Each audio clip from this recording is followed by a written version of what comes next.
सवाल लेते हैं। नवीन जी का सवाल है जो हमें ईमेल के जरिए आया है। हर्ष जी, इनका एक मुश्त निवेश है 40 लाख रुपयों का, 10 साल में 50 लाख का इनका लक्ष्य है। अगर आप देखें तो पोर्टफोलियो का रिव्यू ये चाहते हैं, इनका पोर्टफोलियो भी आपको पढ़ के सुना देती हूँ। आईसीसी प्रो कमोडिटीज फंड इनके पास है 10 लाख रुपए का, इसमें इन्होंने डाल रखा है एक मुश्त। कैनरा रिबोको वैल्यू फंड है, एसबीआई स्मॉल कैप फंड है, टाटा डिजिटल फंड है और बड़ा अच्छा एलोकेशन इन्होंने एक मुश्त के लिए ही 10-10 लाख का इन तमाम फंड में कर रखा है। क्या कुछ रहेगी सलाह इनको आपकी हर्ष जी? पहला तो अगर 40 लाख रुपए 10 साल में 50 लाख करने के लिए तो बहुत कम टारगेट लिया है इन्होंने, क्योंकि जो एक एक्सपेक्टेशन है 10 साल से वो जो आप रिस्क ले रहे हैं जिस फंड में, जिसके हिसाब से आपकी एक्सपेक्टेशन हायर रिटर्न की होनी चाहिए 10 साल में कम से कम यू वुड वांट के जितना ज्यादा हो सके उतना ज्यादा ये कॉर्पस बढ़े। उसके हिसाब से क्योंकि मैं आपके फंड्स देख रहा हूँ उसमें तो काफी आपने अच्छे फंड सिलेक्ट किए हैं, उसमें आपके पास एक मिक्सचर भी सही है और वो 10-10 लाख रुपए का जो आपने एलोकेशन किया है वो भी सही है।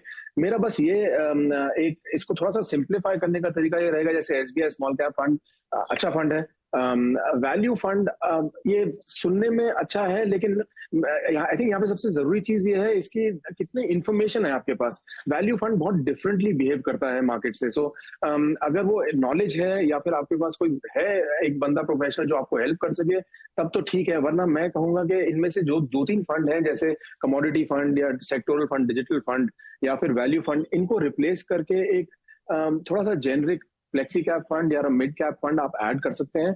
वो आपके लिए मैनेज करना थोड़ा आसान रहेगा, क्योंकि जहां रिटर्न्स थोड़े ज्यादा है, पहली बात तो आप 40 लाख का 50 लाख कर रहे हैं तो बहुत मुश्किल चीज नहीं है, जो उसके हिसाब से जितना आप रिस्क ले रहे हैं इसमें वो बहुत ज्यादा है। आप अगेन या तो आप अपनी एक्सपेक्टेशन कि हाँ मैं ज्यादा रिटर्न के लिए ज्यादा रिस्क ले रहा हूँ तो फिर तो समझ में आता है, लेकिन अगर सिर्फ टारगेट यही है 40 से 50 करना है तब तो इतना ज्यादा रिस्क लेने की जरूरत नहीं है, और एक फ्लेक्सी कैप और मिड कैप लेके भी इससे फार हायर आपका कॉर्पस हो सकता है 10 साल में। जी, आप एक चीज और यहाँ पर हर्ष जी मैं चाहूंगी, जो मिसिंग लग रहा है मुझे अपनी तरफ से इनके सवाल में, कि इन्होंने 50 लाख का अपना टारगेट तो बताया है, लेकिन आप इनको ये भी बता सकते हैं कि एक हायर कॉर्पस इनका कितना बनेगा अगर ये इसी के साथ स्टिक रहते हैं, तो जो इनका अभी इन्वेस्टमेंट है। तो इसमें अगर आप जिस तरीके से अगर आप एक अज्यूम कर लें कि आप जो रिस्क ले रहे हैं इक्विटी फंड्स में और 10 साल में 12-13-14% का भी रिटर्न ले लेंगे तो आपका ये कॉर्पस कम से कम मेरे हिसाब से 1 करोड़ के ऊपर आराम से हो जाएगा। बल्कि मैं एग्जैक्ट कैलकुलेशन नहीं है अभी मेरे पास, लेकिन आपकी एक्सपेक्टेशन 1 करोड़ के ऊपर से होनी चाहिए 10 साल। अगर आप डेडिकेटेड तरीके से इसे इन्वेस्ट करें, मैं अगला सजेशन ये रहेगा कि सारा पैसा आप जो भी फंड में आप इन्वेस्ट करेंगे उसमें आप अगले 1 साल के लिए स्टैगर कर सकते हैं।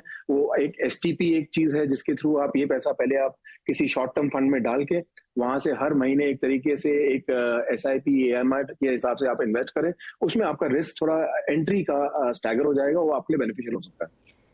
जी, तो आपको अलग अलग तरीके से अगर आप एसटीपी करते हैं तो उससे भी आप एक मुश्त के अलावा बहुत बढ़िया एक कॉर्पस बना सकते हैं अपने लिए। तो जहां ज्यादा मिल रहा है वहां पर कम पे क्यों संतोष करे, तो बढ़िया आगे और एसटीपी में भी निवेश करिए। एक मुश्त तो आपका है ही, इसके साथ आप 1 करोड़ तक से भी ज्यादा का कह सकते हैं आप कॉर्पस जो है वो अपना बना सकते हैं। ये सलाह है आपको नवीन जी, हर्ष जी की।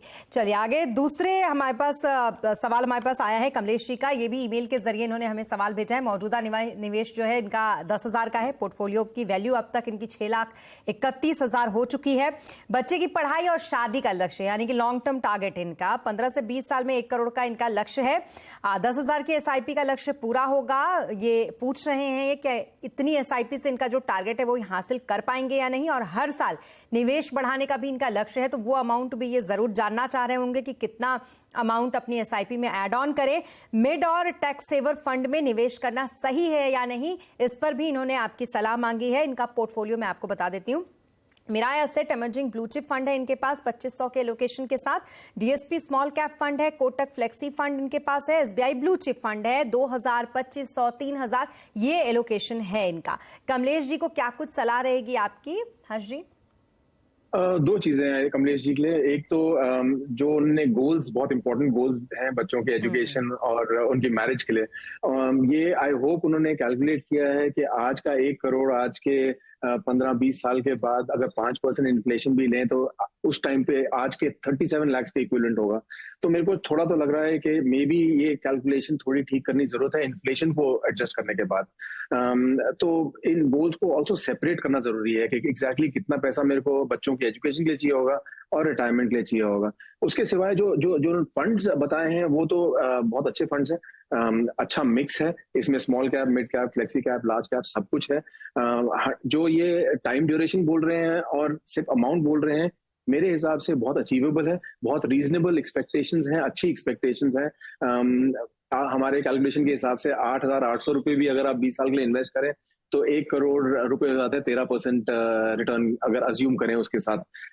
बस मेरे को डाउट सिर्फ जो ये गोल आइडेंटिफाई किया है और उसकी कैलकुलेशन की है, मेरा रिकमेंडेशन ये रहेगा कि आप किसी प्रोफेशनल के पास जाके इसमें थोड़ी नॉलेज बिल्ड करिए, क्लैरिटी लीजिए कि क्या आपने जो कैलकुलेशन की है अपने गोल के लिए वो सही है या उसको चेंज करने की जरूरत है। मुझे लगता है हर्ष जी, कमलेश जी का ये शो देखने के बाद और आपके सजेशन के बाद जरूर थोड़ी क्लैरिटी आई होगी कि वो इसको शायद आगे बढ़ाएंगे, क्योंकि 1 करोड़ आप बहुत ही इजीली अपने निवेश से कमलेश जी हासिल कर लेंगे। अगर आप 20 साल का टारगेट लेके चलते तो फिर तो ये 10,000 भी आपके लिए बहुत ज्यादा है। आप 8,800 रुपयों में अपना 20 साल में 1 करोड़ का टारगेट हासिल कर सकते हैं। लेकिन जैसा कि बताया आपको हर्ष जी ने कि इसको अभी बढ़ाइए, क्योंकि इन्फ्लेशन को देखते हुए ये बाद में वैल्यू जो है वो 1 करोड़ की वो कम हो जाएगी, लगभग 37 लाख के आसपास होगी 20 साल के बाद। तो लक्ष्यों के हिसाब से अलग अलग निवेश कीजिए, ये जरूरी है। लेकिन हाँ, एक रियलिस्टिक टारगेट जो है वो सेट करने की बहुत ज्यादा जरूरत। हर साल 5,000 की बढ़ोतरी आप कर सकते हैं, जैसा कि आपका टारगेट भी है एसआईपी को बढ़ाने का। और हर साल एसआईपी बढ़ाने पर 20 साल में आपको 4.5 करोड़ तक का रिटर्न मिल सकता है अगर आप स्टेप अप करते हैं हर साल 5-5 हजार अपने 10,000 की एसआईपी में। तो पोर्टफोलियो में स्मॉल, मिड और फ्लेक्सी कैप, लार्ज कैप का कॉम्बिनेशन है, तो बहुत बढ़िया है जैसा कि उन्होंने बताया। और पोर्टफोलियो वेल डाइवर्सिफाई भी आपने बनाया है, बस जरूरत है टारगेट को थोड़ा फिर से करेक्ट करने की, करेक्शन के साथ आगे बढ़ने की।